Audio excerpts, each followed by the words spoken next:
Wow, RCB into the final. ইয়ে সালা cup নাম দে, এটাই সত্য হতে চলেছে এবার 2025-এর আইপিএলে। টেবিল টপার টিম আসল দিনে ফ্লপ হয়ে গেল। বেহাল দশা পাঞ্জাবের, সব উইকেট হারিয়ে মাত্র 101 রান করলো 14 ওভার 1 বলে, আর সেটি ব্যাঙ্গালোর মাত্র এই কটি রান তুড়ি মেরে উড়িয়ে দিল। নমস্কার, আমি প্রীতিশ, আপনাদের স্বাগত জানাই ক্রিকেট স্ট্র্যাটেজিতে। বহু প্রতীক্ষার অবসান, আমরা দেখতে চলেছি বিরাট কোহলির হাতে আইপিএল এর ট্রফি। প্রথম সেমিফাইনালে পাঞ্জাব কিংস আর রয়্যাল চ্যালেঞ্জার্স ব্যাঙ্গালোর মুখোমুখি হয়েছিল। দুই দলের কেউই এখনো অবধি ট্রফি জিততে পারেনি। এবারের আইপিএলে দুর্দান্ত ছন্দে রয়েছে তারা, ধারাবাহিক ভালো পারফর্ম করে প্লে অফে উঠেছে, কিন্তু ট্রফির সঙ্গে দূরত্ব কমতে এখনো কঠিন পথ বাকি তাদের। তবে পাঞ্জাবের থেকে আরসিবির যে কাজটি সোজা হয়ে গেল তা তো বলাই যেতে পারে। আরসিবির বোলারেরা নাজেহাল অবস্থা করে ছাড়লো পাঞ্জাবের ব্যাটসম্যানদের। শ্রেয়াস আইয়ার যে আরসিবির বিরুদ্ধে ফ্লপ তা আবারও প্রমাণিত হয়ে গেল। কি নাজেহাল অবস্থা দেখো, 9 রানে 1 উইকেট, 27 রানে দ্বিতীয়, 30 রানে 3 নম্বর, 38 রানে 4 নম্বর উইকেট পড়ে গেল। 50-এ 5,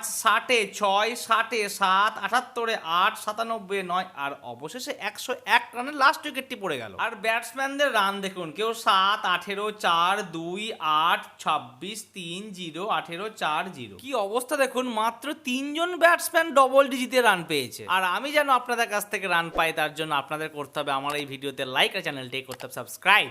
আরসিবির প্রত্যেকটি বোলার দুর্দান্ত বল করেছে। হেজেলউড আর সুয়েশ শর্মা এরা 3টি করে উইকেট নেয়। ইয়াস দেয়াল 2টি উইকেট, আর ভুবনেশ্বর কুমার এবং রোমারিও শেফার্ড ওরা 1টি করে উইকেট নেয়। আমরা চাইবো আরসিবি যেন 2009 বা 2011 বা 2016-র মতো ফাইনালে উঠেও না হেরে যায়। এবার কিন্তু সেই ইতিহাস বদলানোর পালা। তবে হ্যাঁ, যারা পাঞ্জাবের সাপোর্টার আছে তারা মোটেই হাল ছেড়ে দেবে না, তার কারণ গুজরাট আর মুম্বাইয়ের মধ্যে যে দল জিতবে তাদের সঙ্গে পাঞ্জাব আবারও খেলবে। তো বন্ধুরা, কি মনে হচ্ছে আরসিবির সঙ্গে ফাইনাল কোন দল খেলতে পারে আর কে জিতবে সেটি আমাকে অবশ্যই জানাবেন।